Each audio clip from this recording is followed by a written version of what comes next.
Welcome to the beautiful village of Champapur, जहाँ पर ये गेंगुटी रिवर है और ये रिवर जाके विरूपा से मिला है। इस गांव का और एक स्पेशल बात है कि यहाँ पर बहुत सारे जो टेराकोटा ट्रेडिशनल टेराकोटा पटेरी होता है यहाँ पर होता है। और कुछ साल पहले यहाँ पर गोल्डन ग्रास का एक ट्रेंड भी शुरू हुआ है। ये बहुत ही टाइम कंज्यूमिंग काम है, फिर भी बहुत ही सुंदर है, दिखने में अच्छा लगता है और बहुत दिनों तक इसका जो लास्टिंग है ना वो रहता तो है। चलिए यहाँ की जो स्लो ट्रैवल का मेरा इंटरेस्टिंग एक्सपीरियंस रहा ना, इसको आपके साथ शेयर करती हूँ। मैंने वहाँ पे टेराकोटा का तो काम देखा, गोल्डन ग्रास का भी काम देखा और नदी में जो एक्सपीरियंस था ना, बहुत दिनों के बाद पानी का वो एक्सपीरियंस सच में एनरिचिंग था। और फिर बहुत दिनों के बाद मैंने वहाँ पे झूला भी झूला, जो राजा फेस्टिवल से अभी तक लकीली मेरे लिए ही लगा हुआ था, मुझे लग रहा है। और लोगों ने बहुत प्यार से मुझे आम खिलवाया, अमृत और जामुन, सारे फ्रूट्स जो भी अवेलेबल था ना गांव में, वो सब भी ट्राई किया। टेराकोटा का पूरा प्रोसेस देखा, गोल्डन ग्रास का भी देखा, गांव में चूल्हा में जो खाना बनता था वो भी देखा, वहाँ का खाना भी कुछ हद तक ट्राई किया, मिट्टी का घर देखा, पुराने दिनों के जो याद है उनको ताजा किया, गांव का जो माहौल है उसको फिर से जैसे जी लिया ऐसे लगता था। गांव की औरतों के साथ बैठ के लड़कियों की शादी के टाइम में जो विदाई का गीत होता है ना, जिसको कांदड़ा कहते हैं, उसको भी रिकॉर्डिंग किया।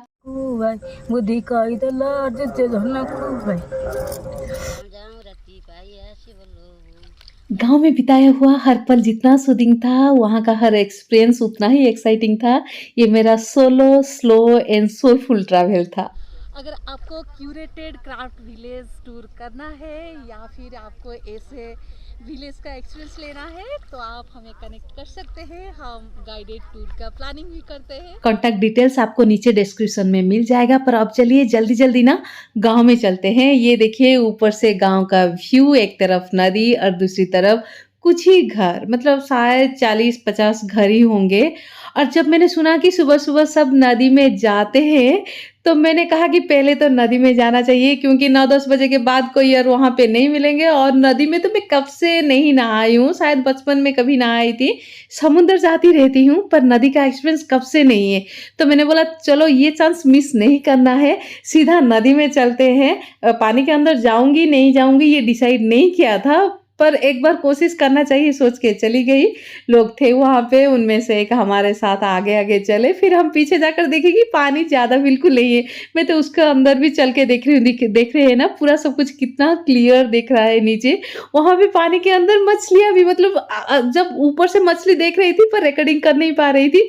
पर मेरा कैमरे में जब बाद में देखा ना रिकॉर्डिंग, जो एक्शन कैमरा में, तो देखा कि अरे कितने सारे मछलियां तो इसमें कैप्चर हो गए हैं। और फिर ये एक्शन कैमरा जब से पास में आया है ना, तब से मैं सोच रही हूँ कि पानी के नीचे की व्यू कभी रिकॉर्डिंग करूँ, वो हो नहीं पा रहा था।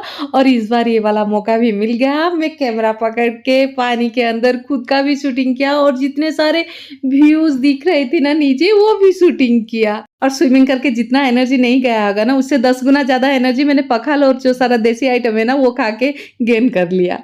चंपापुर गांव में बीच में रास्ता है और दोनों साइड में घर है और मुझे पूरा गांव का टूर करा रही है रीना। नदी में समय ऐसे बह गया कि मुझे समय का बिल्कुल भी पता नहीं चला। इधर कलिंगा जी ने बताया था उनको सामान निकालना है भट्टी से, तो मुझे रिकॉर्डिंग करना है। मैंने भी हाँ बोला था, इतना देर हो गया फिर भी वो वेट कर रहे थे। तो मैंने जाके, मुझे इतना खराब लगा कि मैंने थोड़ा थोड़ा सा उनको जो सामान निकालने में भी मदद किया। यहाँ पर आके मैं पहली बार देख रही हूँ कि मतलब ट्रेडिशनल तरीके से, मतलब जितना मैक्सिमम यूज हो सकता है उतना स्पेस यूज किया गया है यहाँ पे। अगर छोटा सा स्पेस कहीं पे बचा है, वहाँ पे एक छोटा सा दिया है, या फिर वो जो फिशरिंग के लिए जो होता है उसका नेट के लिए लगाने के लिए वो जो है वो बनाया गया है।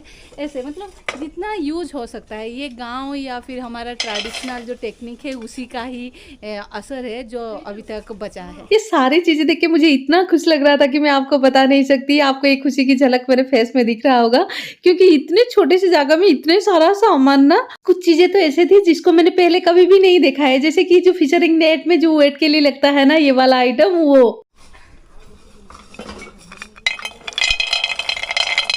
और इसका आवाज भी कितना खूबसूरत लग रहा है। और देखिए जो चूल्हा के अंदर कितना छोटे छोटे होके हर जगह में वो पड़ा हुआ है।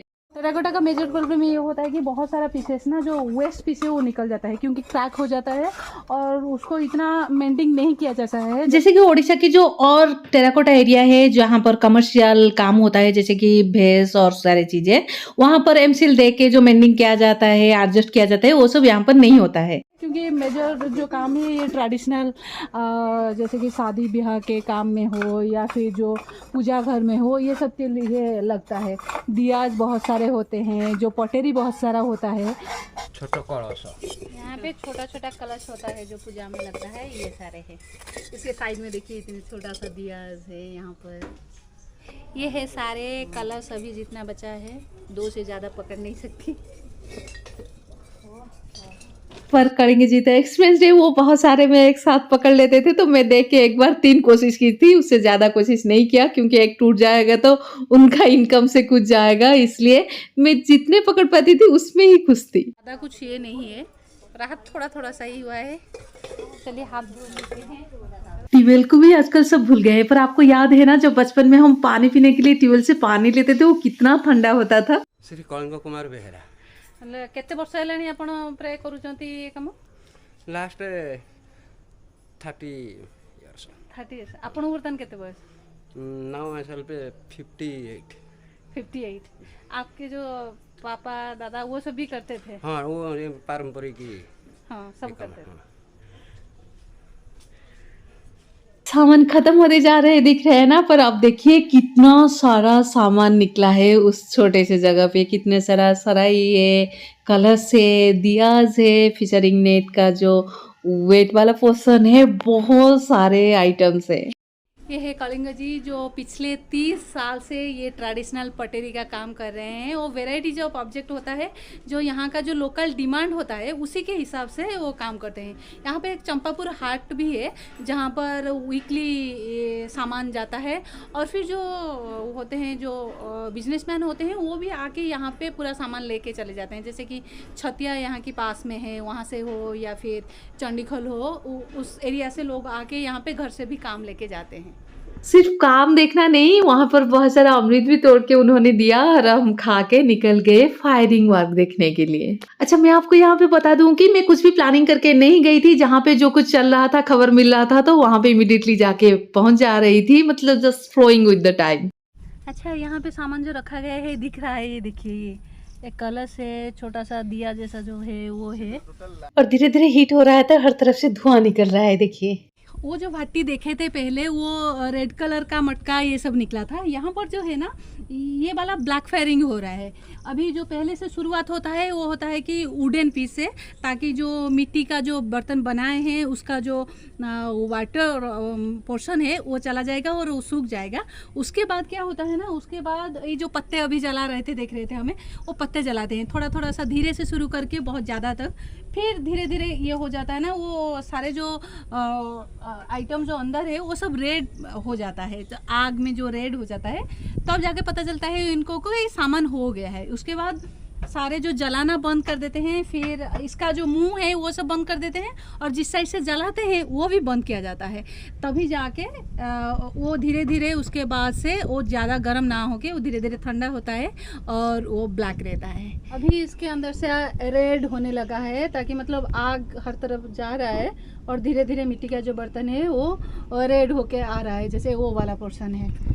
अभी ये जो जूट का जो वेस्ट पार्ट है ना, वो इसको जलाते हैं। क्यों? नेचर का सिचुएशन क्या है हम सबको पता है। हमें कितना बार हम रीयूज़ कर सकते हैं हर चीज़ को, इसके बारे में कॉन्शियस होना चाहिए। और अगर हम इन लोगों के पास आते हैं, इन कलाकारों के पास आते हैं, तो पता चलता है कि वो प्राइसिंग तो एक रीजन है, उसके लिए यूज़ किया जाता है ऑब्वियसली, पर why can do think like that. जैसे कि ये जो जूट का वेस्ट पोर्शन है उसको वो जलाने के लिए यूज़ करते हैं। वुड अगर यूज़ करते हैं तो हमें पेड़ काटना पड़ता है, उसका प्राइस भी ज़्यादा होता है। ये प्राइस भी सेविंग हो सकता है और काम भी हो जाएगा। देखिए कितना अच्छी तरह से वो जल भी रहा है। मैंने भी थोड़ा सा एक्सपीरियंस यहाँ पर लेने की कोशिश किया। देखिए यहाँ से पता चल रहा है कि ये जूट का पोर्शन है जो है वो पूरा वेस्टेज है उसका। अगर कोई शहर में रहता है और गांव पहुंचने के बाद ना बहुत सारे एक्सपीरियंस लेने का मौका मिले उसे, वो सब कुछ ट्राई करना चाहेगा। मेरे हालत भी बिल्कुल ऐसा ही था। बहुत आग का जो झांस है ना वो बहुत ज़्यादा है, मतलब मानना पड़ेगा इन लोगों को, इतना तकलीफ करके हमारे लिए ये जो ट्रेडिशनल जो टेक्निक है उसको बचा के रखे हैं अभी तक। जो ओरिजिनल वहाँ पे चल रहा है देख रहे थे, ये है खाली वाला, उसका जो सामान होने के बाद रखा गया है यहाँ पर। देखिए कितना वेस्टेज निकल रहा है। अच्छा, यहाँ पे और एक इंटरेस्टिंग चीज़ दिखा, जैसे कि बचपन में ना हम इसके अंदर से एक जो इंसेक्ट निकलता था, हम ऐसे उंगली में ऐसे ऐसे करके उसको निकालते थे। पता नहीं ये वही है या नहीं, पर वो बचपन में बहुत मज़ा आता था। यहाँ से देख के निकल ही रहे थे, तब एक मौसी जी ने आके बुलाया कि हमारे घर में अभी ना मिट्टी का जो प्रोसेसिंग होता है टेराकोटा काम के लिए वो चल रहा है, अगर देखना है तो आ जाइए। तो हम फिर अपने इंस्ट्रूमेंट सारे लेके चल पड़े और वहाँ पर जाके देखे कि ये वाला जो भैया है ना वहाँ पर ये मिट्टी का प्रोसेसिंग का काम कर रहे हैं। मिट्टी ऐसे अलग अलग होके रखा गया है और उसके ऐसे किया जाता है, और इसके लिए एक ऐसे इंस्ट्रूमेंट होता है, ये पहले से मुझे बिल्कुल भी पता नहीं था। ये वुडन फ्रेम है और इसके ऊपर ये जो लोहे का जो रॉड होता है ना वो दिया गया है, उसके ऊपर एक नेट मतलब तार का जो जाली होता है ना वो है, ताकि उसके ऊपर जब मिट्टी को ऐसे करते हैं ना तो प्लेन वाला मिट्टी वो नीचे गिरता है और जो उसके अंदर जो मिलावट होता है ना वो निकल जाता है। यहाँ पे बहुत सारा पॉट बना के रखा गया है और पास में भी और एक फायरिंग चल रहा था जहाँ पे भट्टी लगाया गया है। इस गांव में आपको सबके घर में, मैक्सिमम सारे लोगों के घर में भट्टी है, या फिर किसी के घर में व्हील है, या फिर किसी के घर में दिया का काम चल रहा है, या फिर पॉट का काम चल रहा है, या फिर कुछ ना कुछ मिट्टी का जो टेराकोटा का काम है ना वो चल रहा होगा, आपको देखने को मिलेगा। यहाँ पर बन रहा है जो छोटा सा शादी के लिए जो मंगन हांडी होता है ना वो वाला बन रहा है। किसी के घर में कौन सा काम कब हो रहा है ये तो पता नहीं होता है पहले से, पर जब मैंने पहले बता दिया था कि जो भी हो रहा है ना इस गांव में मुझे सब कुछ देखना है, इसलिए वो लोग आके बुला के ले जा रहे थे अगर किसी के घर में कुछ काम हो रहा था तो। मैंने पहले भी उड़ीसा की और जो टेराकोटा विलेज है जैसे कि हरधरपुर, मैंने उसके ऊपर वीडियो भी बनाया है, उसका लिंक डिस्क्रिप्शन में है, अगर आप नहीं देखा है तो देख सकते हैं। केवंझर के पास जो है ना जहाँ पर हाथी घोड़ा बनता है वहां पर बहुत सारा व्हील देखा था। और आपको पता है मुझे बहुत दिनों तक पता नहीं था कि ये जो पॉट है ना उसके जो नीचे वाला हिस्सा ना वो खाली रहता है व्हील में बनाते वक्त। यहाँ से सीधे हम गए पटरी जो फाइनल बनता है ना वो देखने के लिए।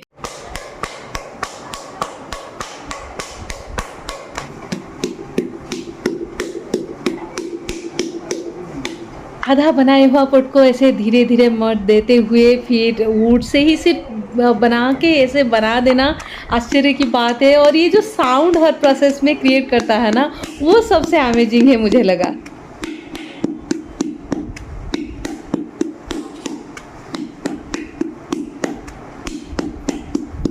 यहाँ पर जाकर एक इंटरेस्टिंग बात पता चला कि जो आदिवासी म्यूजिकल इंस्ट्रूमेंट है ना घुमरा वो बनाते हैं, वो बनाना बहुत ही डिफिकल्ट है, नॉर्मल पॉटरी का स्टाइल का नहीं है, उसको कट करना पड़ता है। पर ये देख पाई ना वो मुझे सबसे इंटरेस्टिंग लगा। ये नदी के किनारे ना हर घर की जो पीछे जो है जो मिट्टी कलेक्ट करके लाए हैं, ये वाला जैसे दिख रहा है ना जो ज़मीन से मिट्टी लेके आए हैं ना उसको रखा गया है। इसके बाद वो जाता है जो सेपरेट करने के लिए, जैसे कि इसमें जो खाद है उसको अलग करने के लिए वो प्रोसेसिंग होता है। उसके बाद बनाया जाता है पटेरी या फिर और भी कोई टेराकोटा का सामान, और फिर जाके वो भट्टी में जाता है। आपको बता रही थी ना इस गांव में आप कहीं पे भी जाएंगे, किसी भी मोमेंट में जाएंगे, कोई ना कोई टेराकोटा का काम कर रहा होगा। जैसे कि वहाँ पे मिट्टी का तैयारी हो रहा है, यहाँ पे मौसी चूल्ही के पास बैठ के ही दिया तैयार कर रहे हैं। ये तो इतने सारे दिया कर चुके हैं और अभी बैठ के ये भी दिया तैयार कर रहे हैं। यहाँ पर ये जो दिया है ना ये जो ईंट का जो पाउडर होता है ना उसी से बना है और थोड़ा सा मिट्टी मिला के, इसलिए वो बिल्कुल ही अलग दिख रहा है। देखिए इसका जो पोर्शन है अलग है। यहाँ पर कोई कोई जो सीमेंट का काम भी बनाते थे, जो काम पहले टेराकोटा में होता था वो आजकल सीमेंट में भी हो रहा है। अब आगे गोल्डन ग्रास क्राफ्ट जिसमें बहुत सारा डिजाइन आजकल बन रहा है, इसको काइसा कहते हैं ओडिया में, और उड़ीसा में ये नेचुरल फाइबर वाला आइटम प्लेंटी अवेलेबल है। गोल्डन ग्रास क्राफ्ट के लिए ना दो चीज़ यूज होता है। जैसे ये पूरा राउंड राउंड होके दिख रहा होगा, ये है चौरा, मतलब डायरेक्ट जो गोल्डन ग्रास है वो कट होके आने के बाद उसका जो फूल वाला पोर्शन होता है ना ऊपर का, वो हिस्सा काट दिया जाता है। फिर ये रहता है नीचे का जो स्ट्रॉन्ग वाला हिस्सा जो गोल गोल है। इसका ये बहुत ही लाइट वेट है, इतना पकड़ी हूँ मतलब 1 ग्राम भी नहीं होगा इतना सारा मिलके, इतना लाइट वेट है। और इसको थोड़ा सा कट करने के बाद जो छोटा छोटा जो स्ट्रॉ जैसा इसको कट करने के बाद जो होता है उसको बोलते हैं पातो। मतलब चरा जो होता है आपका वो बेस फॉर्म तैयार करता है, और जो पातो होता है ना वो उसको बाइंडिंग करने के लिए यूज होता है, क्योंकि वो पतला होता है और इसका जितना भी हार्ड पोर्शन है उसको अलग कर दिया जाता है। चरा को स्प्लिट करने के बाद ये जो पाता निकलता है ना उसको थोड़ा सा सुई में इसे प्लेन कर देते हैं। उसके बाद उसको पानी में भिगोते हैं ताकि उसमें जो नचीलापन आए और वो तो अच्छी तरह से नरम होके उईव हो पाए। पहले पातों में एक सर्कल करने के बाद चरा दिया जाता है बेस फॉर्म तैयार करने के लिए, और उसको राउंड राउंड करके उईव किया जाता है पातों से। फिर देखिए आता है सुई, क्योंकि वो छोटा पोर्शन जब हो जाएगा ना आप हाथ में पकड़ नहीं पाएंगे तो सुई में उईव होता जाता है। ऐसे ऐसे सर्कल बन के जो बेसिक डिजाइन है ना कोस्टर वो बनता है। करीब इनको 20 मिनट लगा था। ये सारी चीजें वर्कशॉप में सिखाया जाता है। अगर आप एक वर्कशॉप अटेंड करना चाहते हैं या फिर स्पेशल वर्कशॉप कंडक्ट कराना चाहते हैं तो कॉन्टैक्ट डिटेल्स नीचे डिस्क्रिप्शन में है, या वहां पर कॉन्टैक्ट कर सकते हैं। अभी तो गोल्डन ग्रास में बहुत सारा कस्टमाइज डिजाइन भी होने लगा है, जैसे कि ये लाइट वाला स्टैंड और कुछ अगर डिजाइन आप चाहते हैं या फिर इंटीरियर का चाहते हैं तो आप कम्युनिकेट भी कर सकते हैं मित्रा क्राफ्ट से। पहले गोल्डन ग्रास में जो फ्रूट बास्केट है या फिर फ्लावर बास्केट है, पेन स्टैंड है, कोस्टर है, ये सब बनता था। पर अभी प्रशांत ने ना वुड के साथ इसको इंटीग्रेट किया है। जैसे देख रहे हैं ना ये वाला जैसे प्लाई है, ये वाला प्लाई है, और ये अभी जैसे बनाया गया है ना ये वुड में ये जो उसके चारों तरफ होल किया गया है जिसमें आप गोल्डन ग्रास में फिर इसके साथ गोल्डन ग्रास को वीव किया जा सके। ताकि ऐसे करने से क्या होता है ना थोड़ा सा काम में जो स्पीड है वो आता है और मार्केट का जो डिमांड बढ़ रहा है उसका फुलफिलमेंट हो पाता है। तो ये जो मशीन आप अभी देख रहे हैं ना ये वाला जो मशीन है जिसमें होल होता था, ये वाला प्रसन्न ने खुद बनाया है। जो बाहर जो मशीन ऑर्डर होके आते हैं आप बाहर जगह पे देखे होंगे जो आयरन का होता है, स्टील का होता है, वो बहुत ही कॉस्टली होता है। पर यहाँ पे हमारा पूरा रेडीमेड हाथ से बनाया हुआ मशीन है जिसमें आराम से वो दिन में होल बना लेता है जितना चाहिए काम के लिए।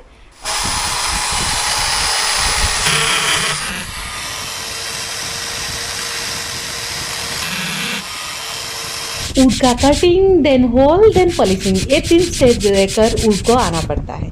ये है दीप्ति जो 2013 में ये जो चंपापुर गांव है वहाँ पे शुरू किया था गोल्डन ग्रास क्राफ्ट बनाना। उसकी जो मायके है ना वहाँ पर ये क्राफ्ट ट्रेडिशनली होता आता था। फिर यहाँ फाइनेंशियल क्राइसिस के बाद उसने और उसके हस्बैंड ने डिसाइड किया कि ये वाला क्राफ्ट यहीं पे भी शुरू करेंगे। फिर शुरू हुआ एक कम्युनिटी जो आप बहुत लोग जैसे कि 30 to 40 family are now getting benefit from this and government का जो फैसिलिटी है उसके साथ भी इन्होंने क्राफ्टमैनशिप के साथ इन्होंने जुड़ पाए हैं। अभी प्रशांत और दीप्ति के जो स्ट्रगल है जो काम है उसके बारे में और एक वीडियो जरूर बनाऊंगी। अभी ना गोल्डन ग्रास का बहुत सारा जो डिजाइन है वो देख लीजिए। अगर ये चाहिए होगा तो मित्रा क्राफ्ट का डिटेल्स कॉन्टैक्ट डिटेल डिस्क्रिप्शन है, आप कॉन्टैक्ट कर सकते हैं। पर प्रॉब्लम क्या है ना आजकल जो प्राइसिंग है वो डिफिकल्ट हो जाता है। जो लोहे में होता है, जो वुड में होता है, उसके प्राइसिंग के हिसाब से ये सारी चीज का प्राइसिंग ज्यादा होता है एक्चुअली जो इंटीरियर होता है इसके लिए, क्योंकि ये जो डिजाइन है बहुत टाइम कंज्यूमिंग काम है। आप देख सकते हैं एक सिर्फ छोटा सा कोस्टर के लिए बहुत टाइम लगता है और इतना सारा डिजाइन मतलब बहुत बहुत बहुत टाइमिंग। गोल्डन ग्रास के बारे में और थोड़ा ज्यादा डिटेल में जानेंगे प्रशांत और दीप्ति के वीडियो में। अब चलिए गांव में और कितना सारा मेमोरी था वो देखते हैं। ये पाचिबनी किंतु एमती रहबा भीतर पाचिबो भारी मीठा। हां आ गोटे नियो खाइबो आई तेते दिन गोटे हम देसी आंब खाओ। आपको बचपन की वो सारे दिन याद है जब आप कई रिलेटिव्स के घर में गए होंगे और उनके गांव में जो अच्छी अच्छी चीज होता है ना वो आपको लाके दिया जाता है। इन्होंने ये आम दिया है। इनका जो आम का पेड़ है ना वो मतलब 12 से जो कहते हैं ना ऐसा है, मतलब साल में 2 बार होता है। अभी एक बार फूल आने लगा है और जो पिछले का है वो ये वाला है। गंगोटी नदी के किनारे ये जो गांव है चंपापुर, वहीं पे आज एक शाम में हम यहाँ का जो वुमेन क्राफ्ट्समैन है बहुत सारे इनमें से गोल्डन ग्रास क्राफ्ट भी करते हैं और इनका जो ट्रेडिशनल पॉटरी है यहाँ का वो भी करते हैं। वो सब इकट्ठा हुए हैं यहाँ पर और हम मिलके थोड़ा सा पुराने दिनों को याद कर रहे हैं, जैसे कि तब कैसे जो शादी ब्याह के टाइम में जो रोते थे वो सब कैसे बात करके रोते थे वो सारे रिकॉर्डिंग कर रहे हैं। और कुछ पुराना हमारा यहाँ का उड़ीसा का बहुत सारे बचपन का खेल है, जैसे कि एक कटो है जो हम वो भी दिखाएंगे थोड़ा सा, जैसे कि बातचीत होता है ना जो आजकल दिखाई नहीं दे रहा है, बहुत कम होता जा रहा है, ऐसे थोड़ा सा मौज मस्ती और बातचीत चल रहा है यहाँ पे। देखिए ये हमारे साथ सब बैठे हैं। ये है वो कोटाखला जिसके बारे में बता रही थी। ये ना आजकल हम चिस में खेल रहे हैं, पर वो जो पहले ना जो नदी में छोटे छोटे पत्थर मिलते हैं पॉलिश्ड वाला, उसी से खेलते थे। इस बार गांव में और एक मिट्टी का घर भी देखा जो आधा बनाए हुए है। पहला जो स्ट्रक्चर है बांस में बनता है, फिर मिट्टी दिया जाता है। हमारे गाँव में किचन ऐसे अलग होके बनता था। इस गांव का पूरा एक्सपीरियंस मेरा तो बहुत अच्छा रहा, पर आपको वीडियो कैसा लगा मुझे कमेंट सेक्शन में लिख के बताइए। अगर अच्छा लगा है तो लाइक कीजिए, शेयर कीजिए, और अभी तक मेरे चैनल को सब्सक्राइब नहीं किया है तो प्लीज सब्सक्राइब कर लीजिए। थैंक यू वीडियो का अंत तक देखने के लिए। आपको बहुत बहुत बहुत धन्यवाद। फिर मिलते हैं और एक वीडियो में।